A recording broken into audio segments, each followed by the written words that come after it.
Vamos falar de um tema difícil falar agora, de tomar decisão apoiada. Eu queria falar desse tema para falar de uma área da travessia, que é a mudança da decisão substituída para decisão apoiada. É um percurso árido, como eu tentei demonstrar aí por essa imagem, porque a gente está muito arraigado quando a gente fala em tratar da pessoa com deficiência, quando a gente trata da pessoa com deficiência, a gente tem muito arraigado, muito enraizada aquela ideia de que a pessoa com deficiência tem que ser protegida e alguém tem que fazer alguma coisa por ela e alguém tem que fazer alguma coisa em nome dela e alguém tem que fazer alguma coisa no lugar dela. E, na verdade, o percurso é completamente diferente. A pessoa com deficiência tem que ter a sua independência reconhecida, tem que ter a sua autodeterminação preservada. E esse percurso é um percurso que a gente ainda tem que construir e tentar deixar menos árido. Eu trouxe aqui as palavras de um professor de Yale e da Universidade de Washington, Robert Dimmerstein, que trata exatamente desse transcurso e da dificuldade desse transcurso quando ele comenta os preceitos da Convenção de Nova York, da Convenção dos Direitos da Pessoa com Deficiência. Ele diz que o uso da palavra apoio, o conceito relacionado de suporte na tomada de decisão, representa nada menos que uma mudança de paradigma, longe da bem estabelecida, mas cada vez mais desacreditada tomada de decisão substituída. E ele faz uma ressalva muito importante. Ele nos diz que a identificação retórica da mudança de decisão substituída para tomada de decisão apoiada, no entanto, é uma coisa. Entender o que esses termos significam e implementar plenamente um regime verdadeiramente orientado para apoiar, em vez de suplantar os direitos de decisão das pessoas com deficiência, é outra questão. E essa é a nossa dificuldade. Falar em apoio, mas fazer com que esse apoio seja efetivo e com que a gente consiga preservar a autodeterminação e a independência da pessoa com deficiência. O cerne dessa nossa questão está no artigo 12 da Convenção sobre os Direitos da Pessoa com Deficiência, a Convenção de Nova York. O artigo 12 nos diz que os Estados-partes reafirmam que as pessoas com deficiência têm o direito de ser reconhecidas em qualquer lugar como pessoas perante a lei. Os Estados-partes reconhecerão que as pessoas com deficiência gozam de capacidade legal, em igualdade de condições com as demais pessoas em todos os aspectos da vida. E agora, os Estados-partes tomarão medidas apropriadas para prover o acesso de pessoas com deficiência ao apoio que necessitarem no exercício de sua capacidade legal. Apoio e não substituição. Apoiar e não substituir. E como é que os Estados-partes, os signatários da Convenção, agiram para tentar fazer com que esse apoio se efetivasse? Então, eu tentei buscar para vocês a experiência estrangeira aqui. O Canadá é considerado o primeiro dos estados a implementar essas medidas que visam dar eficácia à tomada de decisão apoiada. E no Canadá, nós temos o seguinte: a tomada de decisão apoiada tem como objetivos principais possibilitar o exercício da capacidade legal de pessoas com deficiência cognitiva, permitir que elas estabeleçam os ditames de suas próprias vidas. Autodeterminação. Os princípios que sustentam o sistema de tomada de decisão apoiada no Canadá enfatizam o direito da pessoa à autodeterminação e autonomia, a presunção de capacidade, o direito a tomar decisões apoiadas como instrumento para a assunção da igualdade sem discriminação com base na deficiência. Peguei aqui um exemplo de uma das províncias do Canadá, a British Columbia, e ela nos traz a legislação acerca do Representation Agreement Act. E o que ele traz para a gente? Para a gente ter uma ideia, gente. Nós vamos ver que, primeiro, ele define que a tomada de decisão apoiada ela deve ser tomada para a pessoa adulta. E no Canadá, a pessoa adulta é a pessoa que tenha completado 19 anos de idade. Essa pessoa adulta ela pode pedir o apoio para cuidados pessoais que inclui assuntos que respeitam o abrigo, o emprego, a dieta e o vestido de um adulto, a vestimenta de um adulto. Participação de um adulto em atividades sociais, educacionais, vocacionais e outras. Para a gente ver a amplitude do apoio. A gente pensa no apoio aqui só em apoio negocial. Lá, o apoio é para qualquer prática de qualquer ato que a pessoa entenda que necessita de algum apoio. Vamos lá, contato ou associação por um adulto com outras pessoas, licenças, aprovações ou outras autorizações de um adulto para fazer alguma coisa, qualquer coisa. Esse é o texto da lei, que eu simplesmente traduzi numa tradução livre. Obviamente, além dos cuidados pessoais, os cuidados de saúde. A pessoa também pode pedir o apoio para os cuidados de saúde. Os objetivos aqui são permitir que os adultos se organizem com antecedência como, quando e por quem serão tomadas as decisões sobre seus cuidados de saúde ou pessoais, a gestão rotineira de seus assuntos financeiros ou outros assuntos, caso se tornem capazes de tomar decisões de forma independente. Evitar a necessidade do tribunal nomear alguém para ajudar os adultos a tomar decisões, ou alguém para tomar decisões por adultos. Isso eu acho muito importante, porque aqui a gente está recorrendo aos tribunais. Lá não.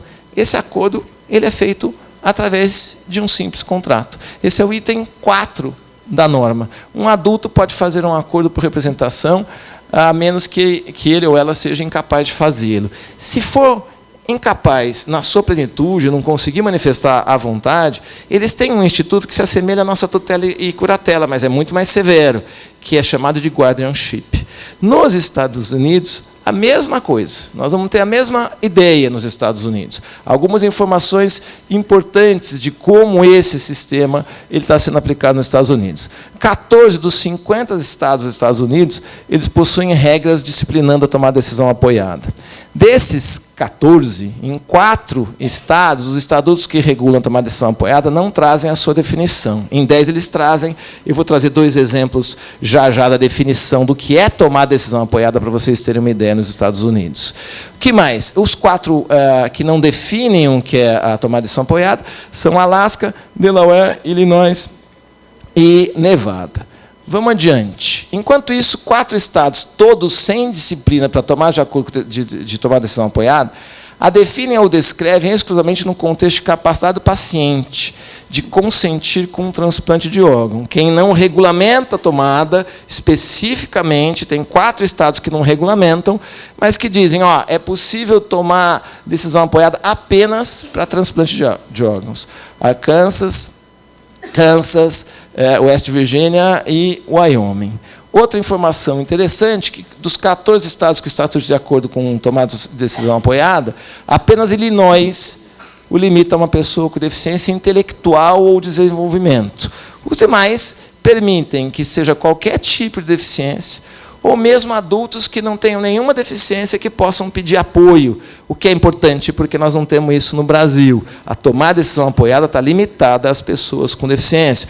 O Schreiber falou, num artigo bastante interessante sobre a tomada de decisão apoiada, que por que a gente não poderia ter uma pessoa, por exemplo, que está cumprindo uma pena, por que ela não poderia pedir para alguém de apoiar em algumas decisões? Não tem uma deficiência. E por que outras pessoas que não têm deficiência, mas que se sentem seguros ou querem algum cuidado, não poderiam pleitear ou fazer esse tipo de acordo? Nos países de tradição da common law, nós temos essa possibilidade. Peguei exemplos aqui de 2 estados dos Estados Unidos, de como é que eles definem a tomada de decisão apoiada. Indiana. Tomar decisão apoiada refere-se ao processo de apoio e acomodação de um adulto, repare, não é de um adulto com deficiência, de um adulto no processo de tomar decisão para tomar, comunicar e efetivar decisões de vida sem impedir a sua autodeterminação. Qualquer decisão de vida. Eu quero um apoio, um cuidado. No Colorado, a questão está um pouco mais voltada para esse regramento da pessoa com deficiências. Tomar decisão apoiada significa um processo pelo qual um adulto com deficiência tomou ou está tomando decisões, usando amigos, familiares, profissionais ou outras pessoas em quem ele confia para ajudar a entender questões e escolhas, responder perguntas, e assim vai, facilitar o exercício de decisões. O que a gente vê nos países de common law, basicamente, sobre a tomada de decisão apoiada. Primeiro, em regra, não se restringem apenas a pessoa com deficiência. Nós temos em alguns estados dos Estados Unidos essa restrição, mas, no mais das vezes, não se restringem as pessoas com deficiências. São voltadas para os adultos e podem ser instituídas por contrato. Essa é a realidade que a gente vai ver também, por exemplo, no Reino Unido e na Austrália. Mudando de sistema, vamos para o civil law, vamos falar da Alemanha. A Alemanha, ela tem um regramento que eu reputo muito, muito interessante, porque na Alemanha sempre se preocuparam com os períodos de lacuna de lucidez. As lúcida lacuna que tratavam desde o direito romano. No direito romano, a pessoa, ela tinha, para ser considerada pessoa, existiam várias restrições. Por exemplo, aquele que tivesse nascido com alguma deficiência, e olha a forma com que isso era identificado, com alguma monstruosidade, era o que era trazido em Roma, lá nos seus primórdios, ele não era considerado pessoa. E os romanos já se preocupavam com esse período de lacuna e lucidez. A Alemanha se preocupa bastante e, diferentemente do direito brasileiro, esses intervalos de lucidez eles são tratados não como incapacidade. O direito civil alemão só considera estado de incapacidade aquele em que haja estado incapacitante duradouro. João Batista Vilela, outro dos nossos ícones aqui. O estado de incapacidade ou de falta de discernimento que não seja duradouro não gera incapacidade, gera nulidade. É muito mais interessante o sistema alemão, como a gente pode ver. O BGB, no seu parágrafo 104, 2, define que é incapaz quem se encontra em estado de perturbação patológica da vontade, a não ser que se trate de uma anomalia passageira. Se for uma anomalia passageira, não é incapaz. O Brasil não. No Brasil, se a incapacidade ela é transitória ou permanente, se, na verdade, a falta de discernimento ou de manifestação da vontade é transitória ou permanente, a pessoa é incapaz. Então, eu tenho uma pessoa que, em um momento, não conseguiu manifestar a vontade, na Alemanha ela não é incapaz. O que o direito alemão vai nos trazer? O BGB nos traz, no seu parágrafo 105, que é nula a declaração que se emitir em estado de inconsciência ou de momentânea perturbação do intelecto. Repare, a disposição refere-se à validade da declaração e não à capacidade declarante. A declaração é sim nula, mas o declarante não é incapaz. No Brasil, se ele não consegue manifestar transitoriamente a sua vontade, pronto, ele já vai ter o véu da incapacidade. E todos os seus atos serão considerados nulos ou anuláveis. No nosso direito, no nosso ordenamento, a gente não se limita à questão do intervalo de lucidez. Não. Chegamos lá e falamos o seguinte, não conseguiu manifestar a vontade num momento, ele é incapaz. Na Alemanha, não. Na Alemanha, me parece um sistema muito mais interessante. Como a gente pode ver aqui, o que nós temos de diferença? Não vai embora, presidente, vou ficar triste. Mas vamos lá. Aí, não, volta, que senão eu fico com abandono afetivo. Né? Vamos lá. A impossibilidade transitória de expressão da vontade torna nula a declaração, mas não é incapaz o sujeito. No Brasil, não. No Brasil é diferente. A simples impossibilidade de expressão da vontade, mesmo que transitória, torna o sujeito incapaz. Fazendo uma viagem agora para países que têm uma tradição mais enraizada, não que os alemães não tenham, porque o sistema de direito romano do Savigny é essencial, a leitura, para que a gente conheça a sistematização de direito, esse gênio que foi Savigny, mas vamos falar agora um pouquinho, rapidamente, porque eu também quero ouvir a Renata e o Rolf. Na Alemanha, só para terminar, Rolf, não me mate, deixa eu ver se eu falei, eu até ouvi no Google umas 10 vezes para saber se eu acerto a pronúncia. Betreuung. Né? Não sei se está certo, mas a figura da Betreuung, o Instituto da Betreuung é o que serve para... Não está. Tá, obrigado. Você me corrige, Betreuung, né? É Betreuung. Obrigado. Betreuung significa cuidado, significa apoio. É esse o instituto que eles têm para a pessoa que quer alguma assistência ou orientação. Ela não tem uma incapacidade na sua determinação que seja permanente. Se tiver, ela vai ter cuidado, ela vai ter tutela. E é uma crítica que eu vou fazer ao sistema brasileiro. Essa falta, esse impedimento, ele resulta de uma enfermidade psíquica, não vou falar como é em alemão, deixo para o Rolf, Tá? Uma enfermidade, uma restrição física ou uma restrição mental. Ok? Vamos... Até pode ser emocional também. Vamos falar um pouquinho, então, agora, da França. Na França, nós temos o Instituto da Salvaguarda de Justiça. Eu vou falar rapidamente, porque o meu tempo está escoando. É uma medida de proteção de curto prazo.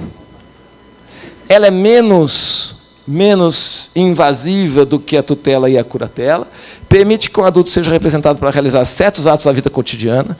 Essa medida pode evitar a proação de uma tutela ou curadoria ou curatela, o que é mais restritivo, bem mais restritivo, tutela ou curatela, e a pessoa em idade integral mantém o exercício de seus direitos, exceto em casos excepcionais. Eu trouxe a norma, mas como a gente está com o tempo correndo, eu vou ser um pouco mais rápido. Pelo artigo 433 do Código Civil, essa salvaguarda de justiça ela pode ser imposta pelo juiz, que vai colocar sob proteção judicial de maneira independente, ou ela pode ser prévia para uma tutela ou curatela. E existe uma hipótese administrativa, e eu tenho visto alguns doutrinadores brasileiros dizendo que a salvaguarda de justiça, quero fazer uma ressalva aqui, que a salvaguarda de justiça pode ser tomada administrativamente em qualquer hipótese. Eu fiz a pesquisa e não é absolutamente correto isso. A medida administrativa da salvaguarda de justiça, em regra, ela é judicial. A administrativa só se permite se um médico quiser proteger, tutelar um paciente, e daí ele faz uma provocação mediante o Ministério Público. Então, diferentemente do que ocorre nos países de common law, na França, não existe essa possibilidade de se fazer por contrato ou se tomar essa medida administrativamente, a não ser que tenha o pedido médico. Nós temos, então, a salvaguarda de justiça em 3 formas: provisória, medida aberta durante o processo de instrução do pedido de tutela, definitiva, autônoma e a pleiteada pelo médico. Na Itália, nós temos a administração de sustento, que é o instituto pelo qual parece que o Brasil se inspirou. Também é mais rigoroso do que nos sistemas de common law e também exige a intervenção do judiciário. Para acabar, que eu tenho 2 minutos, e eu quero seguir corretamente aqui, porque eu já quebrei o protocolo. Na França, na Espanha, nós temos uma lei recente, que é uma lei de 3 de setembro de 2021, que também visa a tutelar a pessoa com deficiência, mas a garantir a sua independência. Trago aqui e convido vocês para o congresso que nós vamos ter da AIJUDEFA, que é a associação que a gente pertence e que a Luz Cava está aqui, nos brindou com uma belíssima palestra. Eu trazia, não está nem mudando, nem ele está me aguentando mais. Paloma Zabalgo faz uma ressalva sobre a norma espanhola, dizendo que ela traz uma profunda mudança do sistema, não está funcionando até então vigente, baseado antigamente em substituição e representação, para o estabelecimento de um novo sistema, no qual prevalecem a vontade e as preferências da pessoa. Mas também é judicial, como eu trouxe aqui até em agradecimento à Paloma, uma decisão da Corte Espanhola. A tomada de decisão apoiada também tem que ser judicial. O que nós temos, então? Basicamente, common law trazendo uma autonomia muito maior à pessoa com deficiência, que pode celebrar esse acordo de maneira por instrumento particular, e os países da civil law exigindo a intervenção do judiciário. O que é que nós temos no Brasil? Então, vamos lá. Primeira ressalva que eu queria fazer aqui, que eu acho que é importante. Eu não estou colocando a bandeira brasileira por uma opção política. Muito pelo contrário. Eu estou querendo fazer um resgate.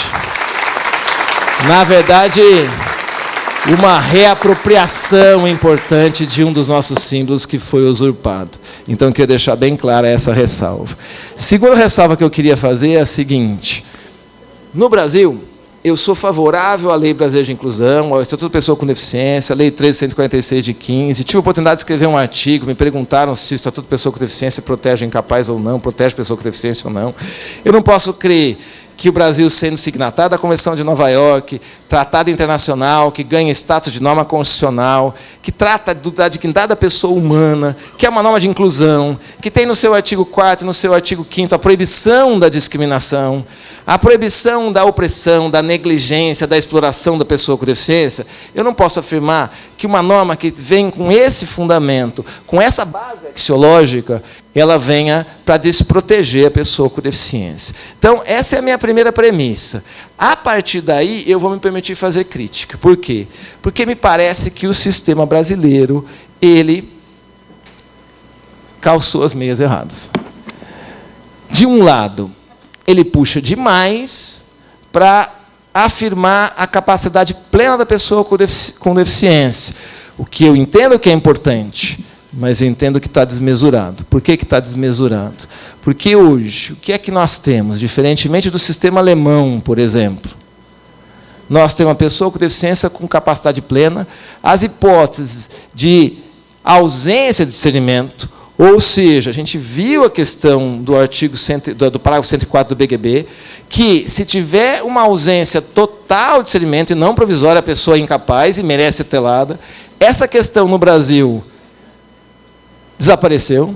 As pessoas que não têm discernimento ou que têm discernimento reduzido, elas são pessoas capazes. O nosso sistema hoje admite uma capacidade plena, corre prescrição contra elas.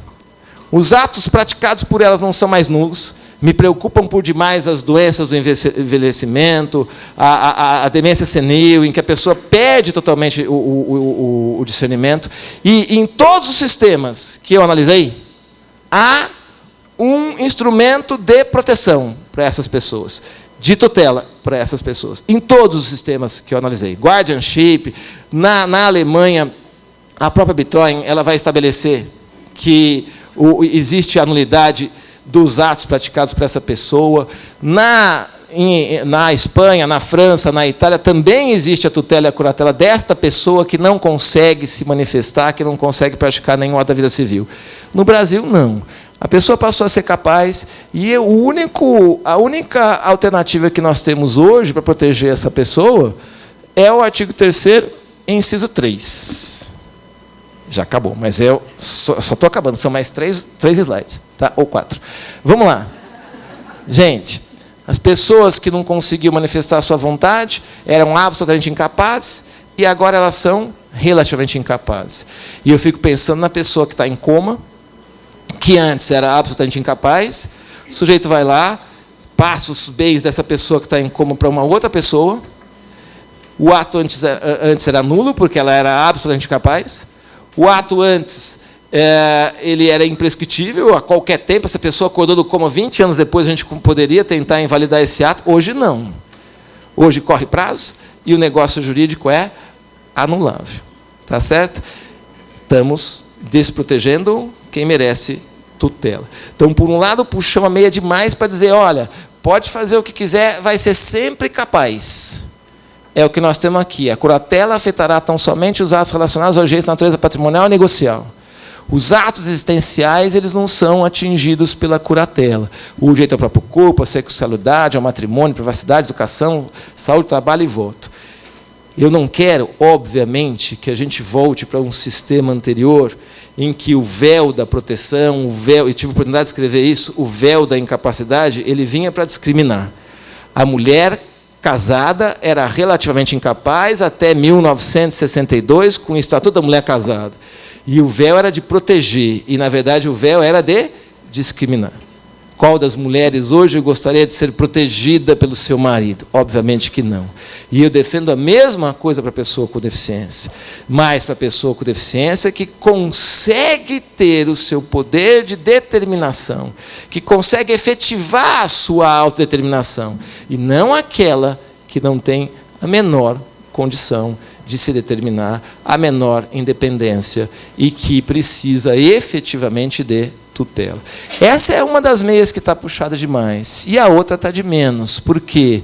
E aquela pessoa com deficiência que tem a autodeterminação, que tem independência, ela teria tomado decisão apoiada, mas a tomar decisão apoiada no Brasil, ela exige intervenção judicial. Vamos lá. Eu queria mostrar o artigo para vocês. Ela exige intervenção judicial, artigo 1783-A do Código Civil, antes de pronunciar sobre o pedido de tomar decisão apoiada, o juiz, assistido por equipe multidisciplinar, após oitiva do Ministério Público, ouvirá pessoalmente o requerente e as pessoas que lhe prestarão apoio. E daí vem minha pergunta: se ela tem capacidade plena, se nós estamos querendo garantir a independência dessa pessoa, e aí está absolutamente correto, por que a intervenção judicial? Por que não é o avatar do André Abelha, é o meu, tá? Por que o recurso judiciário? Por que a intervenção do Ministério Público? O Ministério Público vai intervir para tutelar os direitos de uma pessoa que é capaz, a gente acabou de ver. Então, de um lado, puxa demais e deixa descoberto pessoas que merecem tutela, e do outro, acaba trazendo uma proteção indevida e uma exigência de recurso ao judicial para pessoas que são capazes. Para mim, o sistema está completamente desequilibrado. Completamente desequilibrado. E é essa certeza que eu tive quando eu fiz a análise do direito comparado. O próprio STJ nos traz uma decisão em que ele diz que o juiz não pode fixar de ofício a tomada de decisão apoiada. Por quê? Porque a pessoa com deficiência é capaz. Então, por que o recurso ao judiciário? Por que não fazermos, por exemplo, por escritura pública? Por que não fazermos por contrato, por instrumento particular? E tutelarmos quem efetivamente merece a tutela. Mas garantirmos o quê? Independência, determinação, e esses são os nossos desafios. Necessidade de se reconhecer a independência e o direito de escolha da pessoa com deficiência. Outro desafio, o desafio da autodeterminação. Se a pessoa não tem determinação, é o sistema alemão. Se ela, é o que diz o João Batista Vilela. Determinação é essencial. Se ela não tem determinação, ela é incapaz. Se ela momentaneamente não consegue manifestar a sua vontade, ela é capaz, mas o ato é nulo naquele momento. Essa é a nossa premissa. Esse é o nosso norte, na verdade. Determinação. Se a pessoa não tem determinação, ela merece tutela. Se ela tem determinação, ela merece apoio. E esse apoio ela pode pedir extrajudicialmente. E esse apoio ela pode pedir para qualquer um dos seus atos. Termino aqui dizendo que a necessidade de apoio para a prática de determinados atos, ela tem que estar pautada pelo quê? Pela ausência de discriminação e de estigma. Muito obrigado, desculpem pelo tempo. Obrigado.